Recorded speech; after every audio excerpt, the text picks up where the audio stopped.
Kun sagalee qeerroo bilisummaa Oromooti.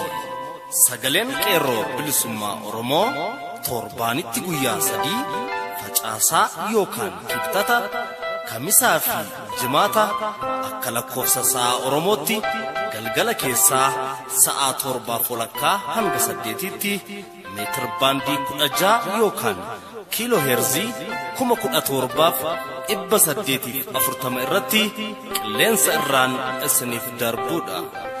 Kun sagalee qeerroo bilisummaa Oromooti.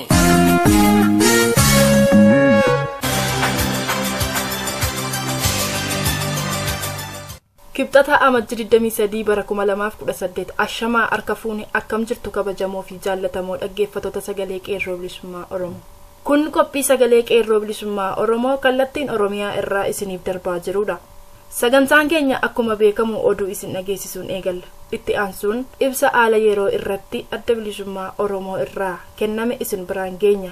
Walleen warraaqsaas qaama sagantaa keenyaati. Isin keessummeessaa kan isin waliin turu an Magartuu Guutamaati. Hanga xumura sagantaa keenyaatti nu waliin turaa jechaa amma kallattiin gara oduuttan isin dabarsa.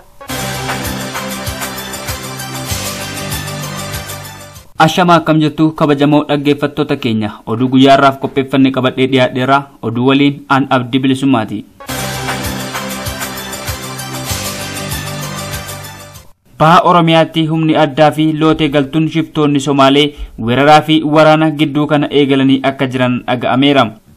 Humni addaa Abdiillee fi Makalaakaa Wayyaaneen durfamuu Harargee lixaa aanaa Mi'eessoo iddoo addaa Faayoo fi Saaraa Asaboot bakka jedhamutti uummata keenya irraa loon 100 hoffatanii akka gara naannoo isaaniitti fudhatanii galan odeessaan keenya ifa godheera. Uummanni keenya kanarraa ka'anii dhukaasa bananii humna addaa Somaaleerraa 2 yommuu galaafatan hedduu madeessaniis jiru. Loon keessanis nutu isiniif deebisaa dhukaasa dhiisaa jechuudhaan Makalaakayaan Wayyaanee gidduu seenee ture. Haa ta'u malee haga yoonaatti loon 37 qofatu deebifamee jira. Tiksee gaalaa tokkos gama Oromoorraa wareegamee jiraachuu maddeen keenya ifa godhan. Shirri mootummaa Wayyaanee bifa haarawaan eegalee jiraachuunis hubatameera. Weerarrii fi waraanni akkuma kanaan dura deemaa akka jiru hubatee ilmaan Oromoo daangaarra jiran daran akka of qopheessaniif gamanumaan yaadachiisa. Makalaakayaan qawwee hiiksisuufis carraa kanatti fayyadamuu waan yaadee jiruuf uummanni keenya haalaan dammaqee of tiksuu fi wal tiksuun irra jiraata. Qaamni nagaa eegsisu nuti jira jechuudhaan mootummaan Wayyaanee akka uummanni keenya of dagatu gochaa diina nurratti leenjisaa karaa adda addaatiin humna itti horaa akka jiru odeessi gara sanaa nu qaqqabee saaxiluu irratti argama. Akkanuma gara Harargee bahaatiinis waanumti shiraan guutame deemaa akka jiru gabaasni keenya tibbanaa ni hima. Godina Harargee bahaa aanaa Faadis iddoo addaa Bokkootti qeerroon basaasota uummataaf gamsiisan irratti tarkaanfii maayii boonsaa fudhatanii akka jirantu beekame. Basaasaa Wayyaanee Tasfaayee Olqabaa fi konkolaachisaa waajjira OPDO kan ta'e nama Aabbee jedhamu irratti qeerroon Faadis tarkaanfii laalessaa fudhateen du'aaf jireenya gidduutti akka argamantu dhaga'ame. Yeroo ammaa kana akkuma baatiiwwan darbee baha Oromiyaa Harargee lamaanittuu shirri guddaan hojjetamaa akka jiru hubachuun Oromoon Oromiyaa gara biraatti argaman martuu akka of qopheessan dhaama. Addatti immoo kanneen daangaarratti argaman cimsanii akka of qopheessan ibsina. Daandiin lixa Shaggar kutaa Buraayyuu irraa gara lixa Oromiyaa geessu wawwaataa qeerroo fi sodaa qeerroo irraa kan ka'een suphaan eegalamee jira. Kunis kan eegalee jiru Buraayyuu irraa hanga Kindabaratti darbanii daandii tuqaa jiraachuutu himame. Haa ta'u malee wanti hojjetame kan hin jirree fi torbee darbee naannoo Buraayyuu irraa gara lixa Oromiyaa geessu naannoo Buraayyuu Gafarsaa Malkaa Ateetee Keellaa fi Buraayyuu gidduu daandii jiru waan hojjetan fakkeessuuf uummata ittiin burjaajessuuf guyyaa lamaan tokkoof waan daandii bal'isan fakkeessuuf daandii bitaa fi mirgaan qotaa kan turan yoo ta'u guyyaa lamaan booda achi buuteen isaanii dhabamee jiraachuu odeeffannoon keenya naannoo sanaa arganne ifa godha. Konkolaataa hojiif dhufanis daandii gubbaarraa ifuma kan ijaajjanidha. Lixa Shaggar aanaa Gindabarat namicha daandii sana hojjechuuf eegale erga mootummaan gabroonfataan ukkaanfameen as yeroo dheeraadhaaf uummanni rakkoo cimaa keessa kan ture falmii qeerroo yeroo ammaa kana geggeessaa jiru irraa sodaan muddamanii waan hojjetan of fakkeessuuf eegalanii jiru. Haga ammaatti Oromiyaa keessatti wanti qabatamaan uummata gargaaruuf hojjetame tokkollee kan hin jirree fi sossobbaan kun immoo qeerroo bilisummaa Oromoof haaraayameti. Maqaa misoomaatiin Oromiyaa fi Oromoo saamuuf malee wanti Oromoo fi Oromiyaa gargaaruuf hojjetame akka hin jirre wal nama hin gaafachiisu. Kanaaf ammoo qabsoon eegalame cimee itti fufuun furmaata. Oduu keenya biraan godina lixa shaggar aanaa Gindabaratitti namichi maqaan isaa Shambal Gizuu jedhamu waajjira dhimma nageenyaa keessaa kan hojjetu yeroo dheeraaf dhiiga qeerroo dhangalaasaa fi dhangalaasisaa kan ture haalli sochii qeerroo waan isa sodaachiseef gara biraatti jijjiiramaa akka jiru bira gahameera. Namichi kun yeroo adda addaatti qeerroo harka qullaa mirga isaa falmachaa jiru irratti dhukaasa banuun dhiiga hedduu dhangalaaseera. Akkasuma abbaa irrummaa isaa agarsiisaa qeerroo walgayii taa'an gidduu meeshaa waraanaa guutuu hidhatee osoo isaan taa'anii seenuun humna waraanaan yeroo hedduu tumsiisee jira. Barataa kutaa 12ffaa tokko maqaan isaa Damee kan jedhamu osoo inni qormaata fudhachaa jiru rasaasaan dhahee kan ajjeesee fi osoo ittiin gaafatamin kan hafedha. Yeroo hedduu yeroo qeerroon hiriira fincila xumura gabrummaa bahanitti motorsaayikilii irra taa'uudhaan dhukaasa itti banaa kan ture ta'uu qeerroon bakkichaa gabaasaniiru. Namichi kun dhalootaan Gindabarat kan ta'ee fi loltuu yaadii kan ture dhimma ergama cimaa diinaa ta'eef qofa waajjira nageenyaa keessaa fakkeessaan kan hojjechaa jirudha. Amma imala isaa gara lixa Oromiyaatti jijjiiruuf qophii xumuree waan jiruuf qeerroon lixa Oromiyaa bulguu dhiiga qeerroo dhangalaasuun araada itti ta'e kana akeeka barbaachisu kennuufiif qophii ta'uu qaba. Mootummaan wayyaanee yakka sukkanneessaa hojjetamu itti fufuun ajjeechaa geggeessaa jiraachuu itti fufee jira. Mootummaan faashistii kun uummata nagaan baroota dheeraadhaaf waliin jiraataa ture walitti buusuudhaan shira siyaasaa isaa keessa geggeeffataa jira. Haaluma kanaan Walloo aanaa baatee warra waayyuu daangaa Affaarii fi Oromoo mi'ootuu bakka jedhamtutti lola geggeeffameen Oromoo irraa gooti beekamaan Abdurrahmaan Yaasiin yoo wareegamu lama immoo madaa'uun isaanii gabaafameera. Waraanni isaa kaampii keessaa ba'uu akka hin qabne mootummaan wayyaanee murteesse. Wayyaaneen amantoo waraana isaarraa dhabuu kallattiin rageessee waraanni isaa bakka kam jiran martuu kophaa kaampii keessaa ba'anii akka sochii kamiin hin goone ugguree jira. Sababaan isaa immoo daangaarraan loltoonni lakkoofsaan hedduu ta'an gara waraana bilisummaa Oromootti dabalamaa jiru jechuun shakkii qaburraa ka'eeti jedhu miseensonni poolisii federaalaa nutti dubbifne. Akka poolisoonni kun jedhanitti bakka isaan nageenyaaf himuu kan hin feene Oromiyaa keessatti torban darbe keessa loltoonni wayyaanee hidhannoo guutuu fudhatanii namoonni 9 waraana bilisummaa Oromootti dabalamanii turan. Namoota 9 sana akka sakatta'aniif loltoota 5 bakka sanatti kan erge mootummaan wayyaanee warri 5 sunis hidhannoo isaanii waliin achi buuteen isaanii dhabameera. Kanarraa ka'uudhaan loltoota saamara irraa amantoo dhabuu isaa nuuf himanii kaampii waraanaa keessaa bahaa hin jirru jechuun sagalee qeerroo bilisummaa Oromoof gabaasan. Lixa Oromiyaa godina Qeellam Wallaggaa aanaa Gidaamii keessatti sababa torban kana keessa poolisoonni Oromiyaa meeshaa fudhatanii waan miliqaniif kanaan wal qabsiisee waajjira nageenyaa fi waajjira poolisii godinaarraa aanaa kana deemuun poolisoota warra hafan irraa meeshaa hiikkachiisanii fuudhanii gara godinaa yookiin magaalaa Dambidolloo deemuuf yeroo yaalan uummanni itti dammaquun poolisii keenya irraa meeshaa hiiktee eessatti geessita jechuun karaa itti cufee eegaa tureera. Sababa kanaan magaalaa Gidaamii keessatti jeequmsatu ture. Aanaaleen ollaas karaa cufuun akka isaan hin dabarre gochaa turaniiru. Kanaaf qeerroon hordoffii cimaa gochuun jara kana aanaa kana keessaa ari'anii baasuun barbaachisaadha. Hidhaa fi iraarsaan uummata Oromoo irratti Oromummaa isaa qofaaf itti fufee jira. Tibba darbee qabee haga ammaatti wayyaaneen kan hin gadhiifna jettee odeessaa kan biraa hidhaatti guuraa jirti. Ofiin bulli mootummaa wayyaanii uummata cunqurfamoo lafarraa duguguu hojii mootummoota darban irraa dhaaltee gadhiisuun kan itti cime ilmaan Oromoo iraarsuu itti fuulleffattee hojjechaa jirti. Haaluma kanaan guyyaa wiixata kaleessaa baha Oromiyaa magaalaa Gada Basaasaa keessaa dargaggoonni 5 achi buuteen isaanii dhabamu odeessi arganne ifa godha. Namoonni wayyaaneen qabaman kunneen Muhammad Amaan, Saafii Galgaluu, Musaa Ahmed, Ibsaa Muhammadii fi Amin Jamal kanneen jedhaman ganamaan waraana poolisii federaalaatiin qabamanii bakki geessitee ammatti hin beekamne. Sababni isaan dargaggoota kana itti hidhuuf barbaadaa turaniifis konsertiin lammiilee buqqa'aniif hasaasaatti qophaa'e irratti mormii dhageessisaa turan jechuun akka ta'e barameera. Godina Harargee Lixaa magaalaa Masalaa keessatti hiriirri mormii guddaan geggeeffamaa akka ture beekame. Ka'umsi mormii kana gaafa ayyaana cuuphaa namoonni muraasni mammayaan maaf aangorraa ka'a jechuun akka waan dallansuu isaanii agarsiisanii fakkeessuun uummata nagaa irratti miidhaa dhaqqabsiisuun nama tokko kan naannoo Somaaleerraa buqqaa'uun aanaa Masalaa keessa qubatee jiru kan maqaan isaa Shukurii jedhamu waan ajjeesaniif qeerroowwan magaalichaa gochaa kanatti dallanuun mormii akka eegalan gabaafameera. Hiriira kana irratti qeerroowwan magaalichaa mana jireenyaa basaastuu kan guyyaa ayyaana sanaa Shukurii jedhamu ajjeese gubuun mana bulchaa magaalaa Masalaa ammoo caccabsuun kan barbadeessan yoo ta'u kanuma hordofoonis poolisoonnii fi milishoonni ol qabanii rasaasa dhukaasaa akka turan gabaafameera. Dhumarratti guyyaan waraana bilisummaa Oromoo fi simannaan bara haaraa bakkoota adda addaatti haala ho'aa ta'een kabajamaa jira. Guyyaan waraana bilisummaa Oromoo bakkoota garaagaraatti miseensota adda bilisummaa Oromoo fi hawaasa Oromootiin amajjii 1 bara 2018 irraa eegalee kabajamaa jiru akkuma itti fufetti kan raawwatamaa jiru ta'uun isaa hubatameera. Biyya Noorweetti amajjii 14 bara 2018 miseensonni konyaa adda bilisummaa Oromoo Barganii fi hawaasni Oromoo magaalattii keessatti jiraachaa jiran guyyaa waraana bilisummaa Oromoo kan bara 2018 haala ho'aan kabajatanii jiran.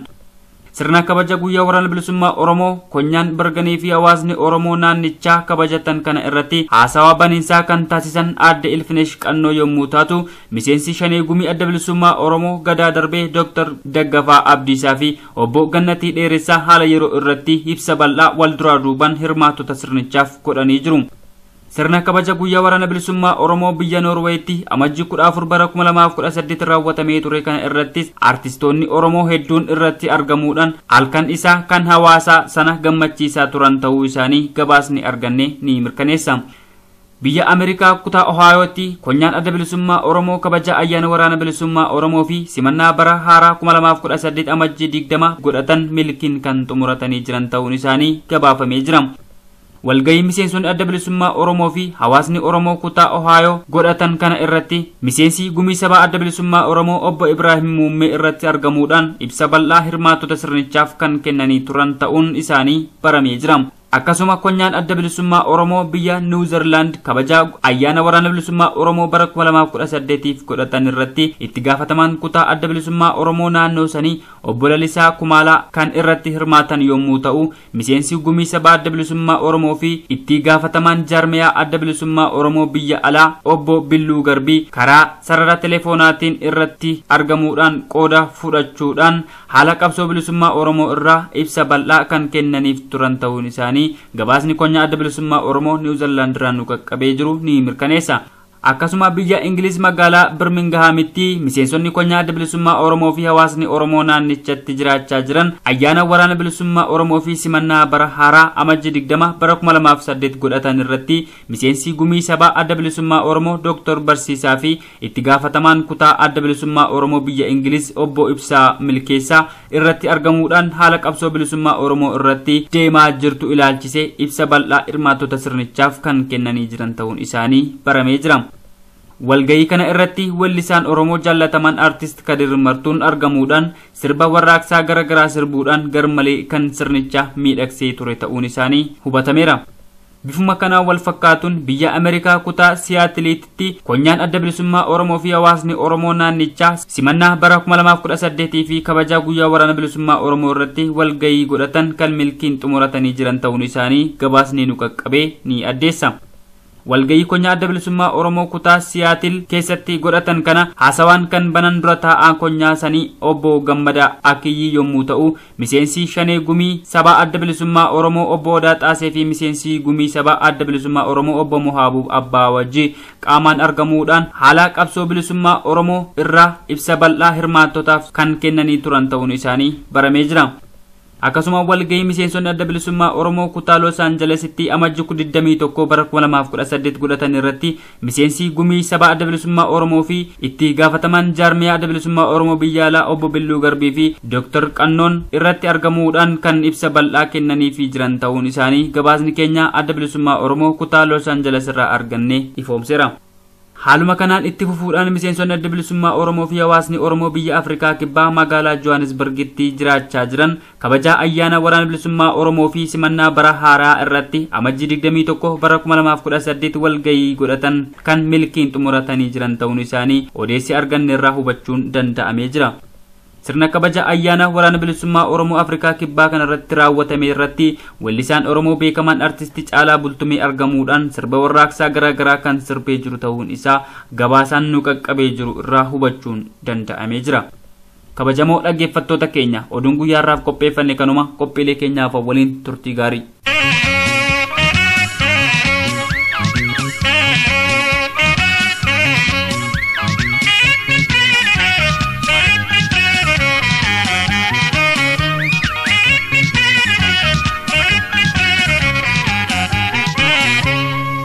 Kan dhaggeeffataa jirtan qophii sagalee qeerroo bilisummaa Oromoo meetir baandii 16 yookiin kiiloo heerzii 17,840 irratti isiniif darbaa jirudha. Oduu kan isin dhageessise Abdii Bilisummaa ture horii bulii jenna. Kanatti aansuun wallee warraaqsaa tokkoon booda gara qophiitti aanuttan isin dabarsa. Ammas nu waliin tura. Goota dirree goboo waame sagaaraa dirree.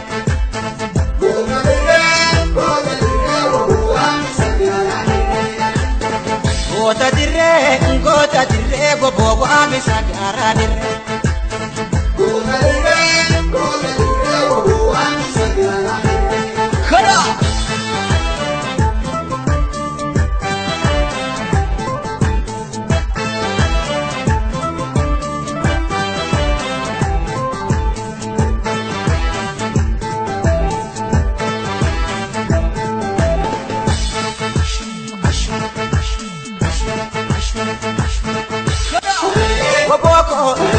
Waboko, angade, akise, alole, akise, waboko, imante, inasa, asise. Hanga sirni wayyaanii aangorra jirutti ajjechaan hordoftoota amantii adda addaa irra geessifamu akka hin dhaabbanne yakki waldayaatti raawwatame ragaa ta'a. Ibsa adda bilisummaa Oromoo amajji 22 2018 baase. Mootummaan wayyaanii ajjechaa fi balaasuu kanneessaa uummattoota Itoophiyaa amantaa adda addaa hordofan irraan ga'uu itti fufuu yakka kaaba biyyattii waldayaatti lammiilee ayyaana cuuphaa kabajatuuf walitti qabaman irratti raawwateen mirkaneesseera. Sirni amantoota ayyaana cuuphaa ayyaaneffatuudhaaf walitti qabaman sagalee mormii dhageessistan jechuun akkuma aadeeffate humnoota hidhattootaa itti bobbaasuun dhukaasa baneen namoota 20 ol ajjeefamanii kanneen kurnootaan lakkaa'aman madaa'aniiru. Murni faashistii TPLF yeroo garaagaraatti dhimma amantii keessa seenee siyaasa isaa ooffachuuf jaalii taasiseen balaa dhaqqabsiisaa turetti dabalee uummattoonni biyyattii akka aadaa ilaalchaa fi amantaa isaaniitti waaqa galateeffachuu fi kadhachuuf bakka argamanitti ifatti waraana itti duulchisee dhibbootaan ajjeesuu fi miidhaa ulfaataa irraan gahaa turuuf dhumaatii irreecha horaa harsadeetti raawwatame yaadannoo dhiyooti. Lammiilee Oromoo miliyoona hedduu waaqa isaanii galateeffachuuf kadhachuuf bishooftuu horaa harsadeetti walitti qabaman goleessitoota isaa itti bobbaasee ajjechaan raawwate suukanneessaa fi godaannisa yoomiyyuu hin irraanfatamne yoo ta'u gochaan kunis sirnichi aadaa fi amantii kamiifiyyuu kabajaa kan hin qabne ta'uu mirkaneessa. Addi bilisummaa Oromoo yakki ajjechaa waldayaatti hordoftoota amantaa kiristaanaa sirna kabaja cuuphaatiif walga'an irratti dalagame mirga bilisummaa amantii lammiileen qaban kan sarbee fi gochaa cubbamaa hundaan dura dhaabbatamuu qabu ta'uu ibsa. Gocha kana gadi jabeessee balaaleffata. Ajjechaa fi balaan dhaqqabe kun sirni wayyaanee badii raawwataa ture irraa baratee of sirreessuuf qophii akka hin taanee fi diinummaa amantoota hundaaf qabu caalaatti agarsiisa. Diddaa uummattoonni biyyattii irratti gaggeessaa jiraniin addatti amma warraaqsa xumura gabrummaa uummanni Oromoo finiinsaa jiruun kan dhiphate wayyaaneen gama kaaniin duula humnoota liyyuu aylii Somaaleetiin uummata Oromoo irratti gaggeessaa jiru daran babal'isuu irratti argama. Kun hundi sirnichi jeequmsa uumee ajjechaa raawwatuun dhabama irraa of baraaree aangoo isaa dheereffatuuf murtii lafaa qabu jabeessuu hubachiisa. Walumaa galatti ajjechaan lammiilee fayyaaleeyyii irratti raawwatamu kun kan dhaabbatuu danda'u mootummaan wayyaanee yookaan TPLF hundeen buqqifamee sirni fedhii uummattootaa guutuu fi mootummaa uummattootaan filameen bakka buufame qofaa ta'uu addi bilisummaa Oromoo hubachiisa. Kana dhugoomsuufis uummattoonni Itoophiyaa keessa jiran hundi harka wal qabatuun gartuu dhumaatii isaaniitiin jireenya ofii mijeeffataa jiru of irraa kaasuuf falma gaggeessaa jiran akka finiinsan addi bilisummaa Oromoon dhaamsa dabarsa. Gadaan gadaa xumura gabrummaati injifannoo uummata Oromoof adda bilisummaa Oromoo amajjii 22 bara 2018. Digeo, kurmishu bo digeo.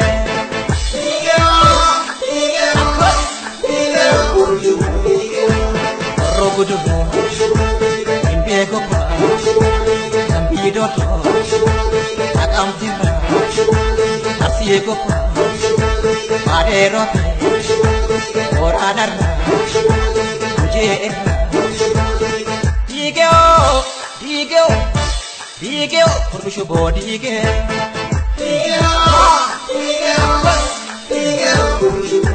Chegar pati ti digeo, na offset ti digeo, kasawa ti digeo, iso diga ti digeo, kasa birro ti digeo, kasa hirpati ti digeo, kama hawas ti digeo. Ratu akasati tikikyo, ibu aku mati tikikyo, ke abdo tikikyo.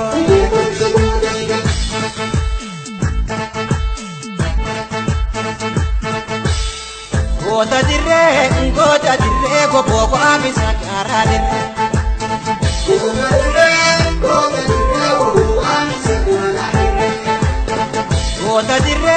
Gota dire, gopo abisa karade.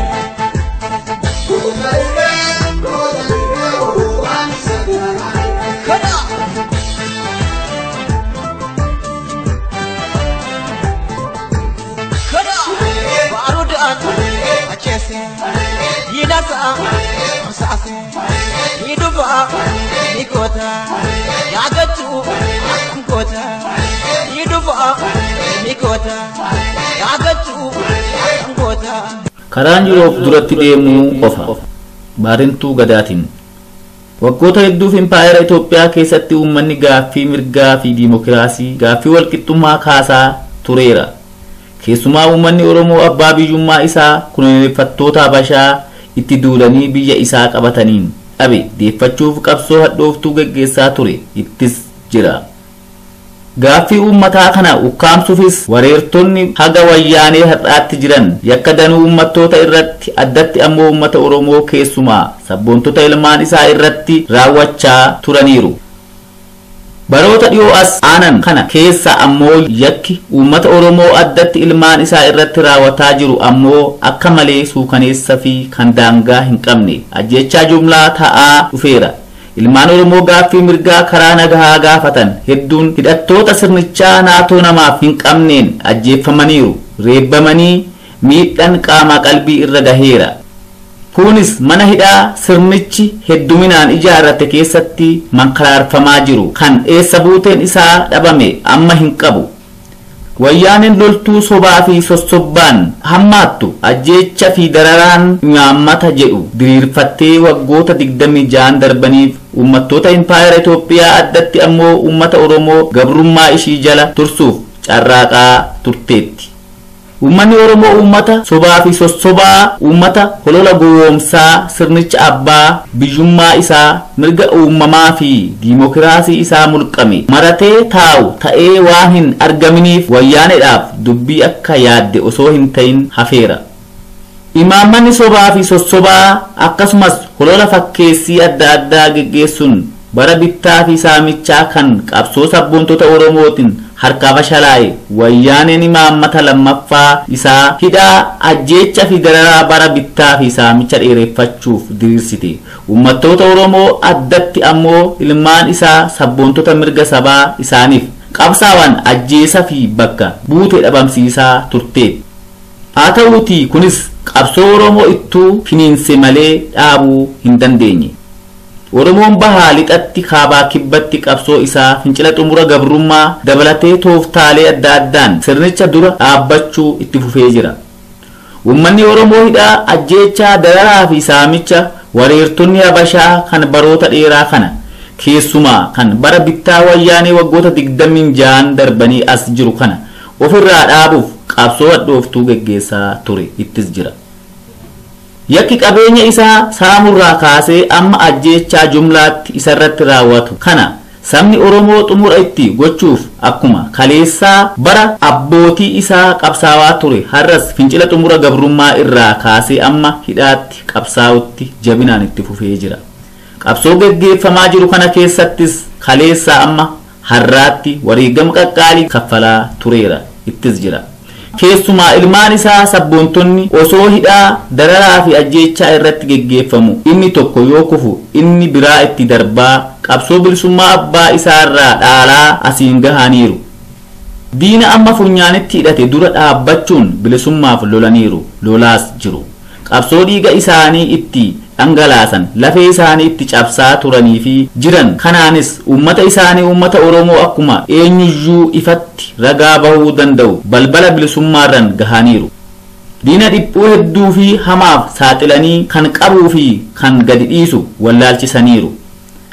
Amma ummanni Oromoo kan yeroo kamiituu caalaa sirna wayyaanee nagahee jedheera.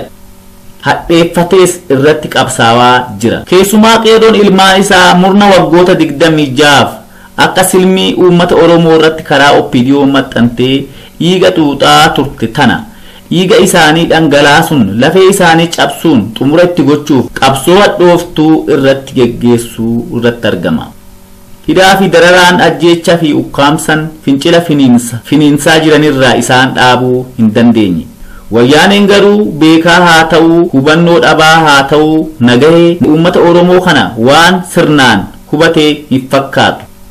Ammalleen akkuma kanaan duraa bara bittaa fi saamicha dheeraa kan biraa uummata Oromoo irratti diriirfatee jiraachuuf hawwii qabdu olola gaggeessaa jirturraa hubachuutu danda'ama. Uummanni Oromoo garuu nagahee jedheera.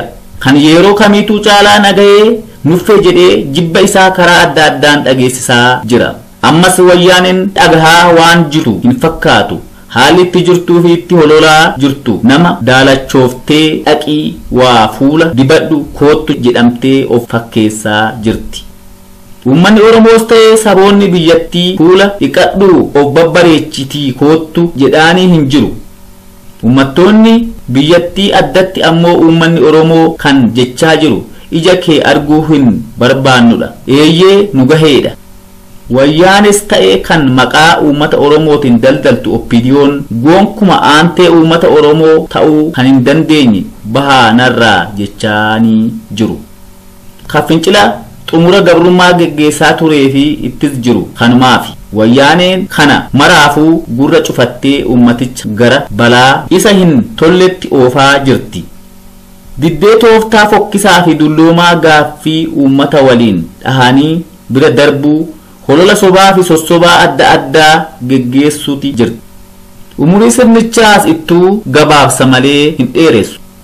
Egaa wayyaaneen na bubbulchaa jettee gaaffii uummataa dhiiftee tooftaa dullooma fi fokkisaa qabattee sochootus uummanni Oromoo addatti ammoo qeerroon Oromoo adeemsa wayyaanee kana sirnaan hubatee tooftaa fi mala qabsoo adda addaatti fayyadamee karaa isaa aanja'e hundaan qabsoo finiinsaa akka jiru beekamaadha. Inni kun jabaatee itti fufuu qaba. Oromoon alaa manatti qabsoo isaa tumsuu diina gaaffii uummataa tuffatee holola aangoo irraa ishii tursiisu ololtu tana hundeen ofirraa buqqisee gatuuf sochii isaa cimsuu qaba. Eeyyee nagaheen nagaheedha. Nagaheen isaa ammoo Oromoon caalatti cimsee itti fufuun yoo qabsoo isaa finiinsee umuriin wayyaanee dheeraa miti. Dheerachuus hin qabu. Waliin dhahaa bara bittaa fi saamicha dheereffachuuf yaaluun koloneeffattoota Awurooppaa jaarraa walakkaa dura turanuu aangoo irra hin bubbulchine waan ta'eef uummanni Oromoo osoo holola wayyaaneen gurra hin kennin diina innikkaa wayyaane of hin jettu tana ergamtuu ishii OPDO waliin irree isaatiin dhiibee ofirraa buusee bilisa of baasuu qaba. Qabsoo malee bilisummaan dhuftu waan hin jirreef qabsoo finiinsuun hundarraa eegama. Injifannoon uummata Oromootiif gadaan gadaa bilisummaati. Abbaan barruu kanaa Baarentoo Gadaa ture qopheessee kan isinii dhiyeesse ani Ibsaa Dhaabasaati.